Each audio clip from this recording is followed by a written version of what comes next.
Ketika Presiden Prabowo Subianto mengumumkan gagasan program nasional yang ia sebut sebagai gentengisasi, reaksi publik langsung terbelah. Saya ingin semua atap Indonesia pakai genteng.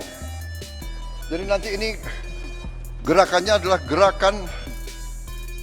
proyeknya adalah proyek gentengisasi seluruh Indonesia.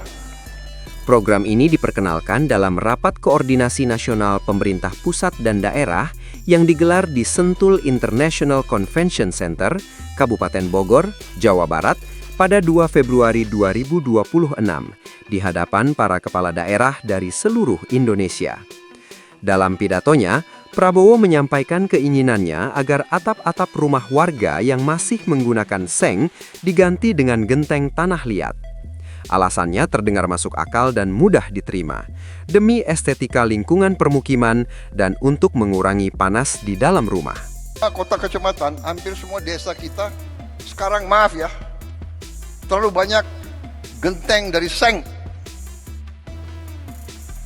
Seng ini panas untuk penghuni, seng ini juga bekarat. Jadi tidak mungkin Indonesia indah kalau semua genteng dari seng. Secara emosional, gagasan ini menyentuh sesuatu yang sangat manusiawi. Siapa yang tidak ingin rumahnya terlihat lebih rapi, lebih indah, dan lebih sejuk?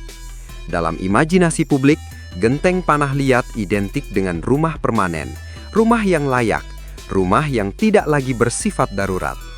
Seng sering diasosiasikan dengan bangunan sementara, dengan rumah-rumah di kawasan padat, dengan kemiskinan yang belum sempat diperbaiki. Maka ketika negara berbicara tentang mengganti seng dengan genteng, yang muncul bukan hanya kebijakan teknis, melainkan simbol perubahan kelas sosial, dari rumah seadanya menjadi rumah yang pantas. Namun disinilah paradoks itu muncul. Jika mengganti atap seng dengan genteng adalah solusi, lalu uangnya datang dari mana? Tidak semua rakyat Indonesia hidup dalam kondisi ekonomi yang memungkinkan mereka menanggung biaya renovasi struktural. Tidak semua rumah dibangun dengan rangka yang siap menahan beban genteng. Dan tidak semua wilayah mengalami masalah panas karena alasan yang sama. Di satu sisi, kebijakan ini menjanjikan kenyamanan. Di sisi lain, ia mengandaikan kemampuan yang tidak dimiliki semua orang. Janji dari program ini terdengar sederhana dan menenangkan. Rumah akan menjadi lebih adem, kota akan terlihat lebih indah, dan masyarakat akan hidup lebih nyaman. Tetapi seperti banyak kebijakan besar lainnya, janji itu baru tampak jelas di permukaan. Di bawahnya ada lapisan persoalan struktural yang tidak bisa diselesaikan hanya dengan mengganti satu elemen bangunan. Naskah ini tidak bertujuan menolak keindahan atau kenyamanan, melainkan mengajak melihat persoalan ini secara lebih jujur. Apakah panas di permukiman memang sesederhana jenis atap, atau justru menyembunyikan krisis yang jauh lebih dalam tentang cara kita membangun kota, memperlakukan lingkungan, dan memaknai kesejahteraan warga? Masalah panas di permukiman tidak lahir dari atap seng semata. Atap seng hanyalah gejala yang mudah dilihat, sementara akar persoalannya tersembunyi dalam cara kota-kota Indonesia tumbuh selama puluhan tahun. Urbanisasi yang cepat membuat jutaan orang pindah ke kota tanpa diimbangi perencanaan ruang yang memadai. Rumah dibangun rapat-rapat, seringkali tanpa ventilasi silan, tanpa jarak antar bangunan yang cukup, dan tanpa ruang terbuka hijau. Beton dan aspal menggantikan tanah dan pepohonan. Kota berubah menjadi mesin penyerap panas. Fenomena ini dikenal sebagai Pulau Bahang Perkotaan atau Urban Heat Island. Kondisi ketika suhu di kawasan perkotaan lebih tinggi dibanding wilayah sekitarnya. Di Jakarta, perbedaan suhu antara pusat kota dan wilayah penyangga bisa mencapai lebih dari 2 derajat Celcius. Ketika malam tiba, panas tidak benar-benar hilang karena beton dan aspal melepaskannya perlahan. Rumah-rumah warga menjadi ruang tertutup yang menyimpan panas siang hari. Pemanasan global memperparah situasi ini. Suhu rata-rata bumi naik, gelombang panas menjadi lebih sering dan lebih ekstrim. Rumah-rumah yang dulu masih bisa ditoleransi, kini berubah menjadi ruang yang menyiksa, terutama bagi kelompok rentan, lansia, anak-anak, dan pekerja yang pulang ke rumah dalam kondisi lelah. Dalam konteks ini, seng memang memperburuk keadaan karena konduktivitas panasnya tinggi. Tetapi ia bukan penyebab utama. Ia hanyalah bagian dari sistem kota yang gagal menyesuaikan diri dengan iklim yang berubah. Mengganti seng dengan genteng dalam situasi seperti ini ibarat mengganti pakaian tanpa mengobati demam. Ia mungkin membuat tubuh terasa sedikit lebih nyaman, tetapi penyakit di dalamnya tetap ada. Akar persoalan bukan hanya material atap, melainkan desain kota, distribusi ruang hijau, dan cara negara mengelola lingkungan binaan. Disinilah mitos mulai bekerja. Mitos bahwa panas bisa diselesaikan dengan satu solusi tunggal. Mitos bahwa genteng otomatis berarti rumah sehat. Secara fisika bangunan, genteng tanah liat memang memiliki kapasitas menyerap dan melepas panas lebih lambat dibanding seng. Tetapi persoalan mulai terlihat ketika angka-angka dimasukkan ke dalam perhitungan nyata. Harga atap seng di pasaran berkisar sekitar Rp50.000 per meter persegi. Genteng tanah liat berada di kisaran Rp65.000 per meter persegi. Selisih ini terlihat kecil, tetapi penutup atap hanyalah satu komponen. Struktur rangka untuk seng dirancang ringan, dengan jarak kuda-kuda lebih jarang dan kemiringan lebih landai. Genteng jauh lebih berat dan lebih kecil ukurannya, sehingga membutuhkan rangka yang lebih rapat serta sudut kemiringan yang lebih curam agar air hujan tidak merembes. Jika sebuah rumah yang sejak awal dibangun untuk seng dipaksa menggunakan genteng tanpa mengganti rangkanya, risikonya sangat besar. Beban penutup atap bisa meningkat puluhan kali lipat. Artinya, bukan hanya atap yang harus diganti, tetapi juga kerangka di bawahnya. Estimasi kasar biaya mengganti material atap sekaligus rangkanya bisa mencapai sekitar Rp265.000 per meter persegi.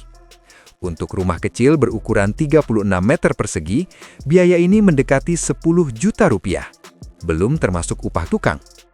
Sekarang, gunakan logika audit. Jika pemerintah menganggarkan Rp1 triliun untuk program ini, jumlah rumah yang bisa direnovasi hanya sekitar 100.000 unit. Di negara dengan jutaan rumah yang mengalami panas berlebih, angka ini tampak sangat kecil. Secara matematis, dampaknya terhadap skala nasional menjadi terbatas, sementara potensi risikonya besar jika dilakukan tanpa pemeriksaan struktur yang ketat. Ada data lain yang jarang dibicarakan, teknologi atap dingin atau cool roof. Cat reflektif berwarna terang dirancang untuk memantulkan radiasi matahari sehingga panas tidak diserap oleh permukaan atap. Harganya sekitar Rp31.000 per meter persegi. Untuk rumah ukuran 36 meter persegi, biayanya hanya sekitar Rp1 juta. Riset menunjukkan teknologi ini mampu menurunkan suhu permukaan atap hingga 5-15 derajat Celcius dan menurunkan suhu ruangan 1-3 derajat. Secara neraca sederhana, biaya jauh lebih kecil, manfaat cukup signifikan, dan risiko struktural hampir tidak ada karena tidak memerlukan penguatan rangka. Kota-kota besar di dunia sudah menerapkan pendekatan ini sebagai bagian dari strategi adaptasi iklim. New York misalnya, sejak 2009 menjalankan program pengecatan atap reflektif pada bangunan publik dan perumahan masyarakat berpenghasilan rendah. Tujuannya bukan sekedar estetika, melainkan penghematan energi dan perlindungan kesehatan warga. Analogi sederhananya seperti ini. Seseorang merasa rumahnya panas karena matahari langsung mengenai jendela. Ia bisa merombak seluruh tembok rumah dengan biaya besar, atau ia bisa memasang tirai reflektif dengan biaya jauh lebih kecil. Jika tujuannya hanya mengurangi panas, maka pilihan kedua lebih rasional. Gentengisasi dalam banyak kasus lebih mirip merombak tembok daripada memasang tirai. Namun, kebijakan publik tidak hanya soal angka. Ia selalu menyentuh manusia konkret. Kelompok yang paling terdampak oleh program ini bukanlah penghuni perumahan elit atau kawasan terencana. Mereka adalah warga di permukiman padat, rumah-rumah swadaya yang dibangun sedikit demi sedikit sesuai kemampuan ekonomi. Bagi kelompok ini, rumah bukan sekedar bangunan, melainkan hasil kerja bertahun-tahun. Mengubah atap berarti mengubah struktur hidup. Jika program gentengisasi diterapkan tanpa perlindungan sosial yang kuat, maka beban akan jatuh pada mereka yang paling rentan. Rumah-rumah dengan rangka rapuh bisa dipaksa menerima beban baru. Risiko runtuh bukan hanya soal kerugian materi, tetapi soal nyawa. Ketika atap ambruk, yang tertimpa bukan angka statistik, melainkan manusia dengan sejarah hidup, anak-anak yang tidur di bawahnya, dan orang tua yang berharap rumahnya menjadi tempat aman. Disinilah etika kekuasaan diuji. Kebijakan publik tidak pernah netral. Ia selalu memilih siapa yang diuntungkan dan siapa yang menanggung risiko. Keputusan tentang perumahan bukan hanya soal efisiensi anggaran, tetapi soal martabat manusia. Rumah adalah ruang privat yang melindungi tubuh dari panas, hujan, dan bahaya. Mengubahnya tanpa memperhitungkan kondisi sosial sama artinya dengan mengubah kehidupan sehari-hari warga tanpa persetujuan yang benar-benar sadar. Ada pula aspek tanggung jawab hukum yang sering luput. Negara memiliki kewajiban melindungi keselamatan warganya. Jika sebuah kebijakan mendorong perubahan struktur bangunan tanpa standar teknis yang ketat, maka pertanyaan tentang siapa yang bertanggung jawab jika terjadi kegagalan konstruksi menjadi kabur. Apakah pemilik rumah yang harus menanggung akibat, tukang yang memasang, atau negara yang mendorong perubahan itu?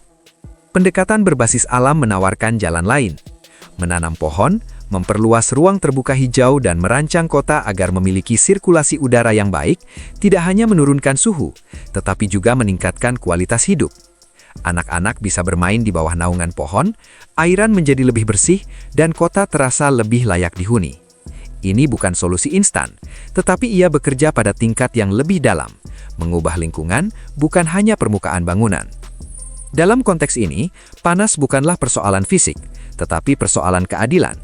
Siapa yang berhak atas ruang sejuk dan siapa yang harus menerima panas sebagai nasib? Jika kebijakan hanya menargetkan tampilan kota, maka ia berisiko menciptakan ilusi kesejahteraan. Kota tampak indah dari jauhan, tetapi di dalamnya tetap ada kantong-kantong panas tempat warga bertahan hidup dengan kipas angin dan jendela sempit. Dalam gambaran besar, negara memang ingin tampil modern, indah dan nyaman. Kota dengan atap genteng seragam mungkin terlihat rapi dari udara. Tetapi visi besar tidak boleh berhenti pada citra visual. Negara yang benar-benar maju adalah negara yang mampu merancang kebijakan adaptasi iklim berbasis ilmu pengetahuan, bukan sekedar simbol estetika. Panas ekstrim adalah tanda zaman. Ia adalah bahasa alam yang memberi peringatan bahwa cara kita membangun kota harus berubah. Jika gentengisasi dipaksakan tanpa konteks struktural, ia akan menjadi solusi jangka pendek dengan biaya jangka panjang. Sebaliknya, jika dikombinasikan dengan teknologi atap dingin, perluasan ruang hijau dan perencanaan kota yang lebih adil, maka ia bisa menjadi bagian dari strategi adaptasi yang lebih luas. Visi besar negara seharusnya bukan hanya kota yang tampak indah, tetapi kota yang membuat warganya sehat, aman, dan bermartabat. Di masa depan, kota-kota Indonesia bisa menjadi contoh adaptasi iklim di wilayah tropis. Atap yang memantulkan panas, jalanan yang teduh oleh pohon, dan permukiman yang dirancang untuk sirkulasi udara. Tetapi itu hanya mungkin jika kebijakan hari ini tidak terjebak pada ilusi solusi tunggal. Panas tidak lahir dari seng, dan ia tidak akan hilang hanya dengan genteng. Kita tidak sedang memilih antara seng dan genteng. Kita sedang memilih antara kebijakan yang terlihat indah dan kebijakan yang benar-benar melindungi manusia.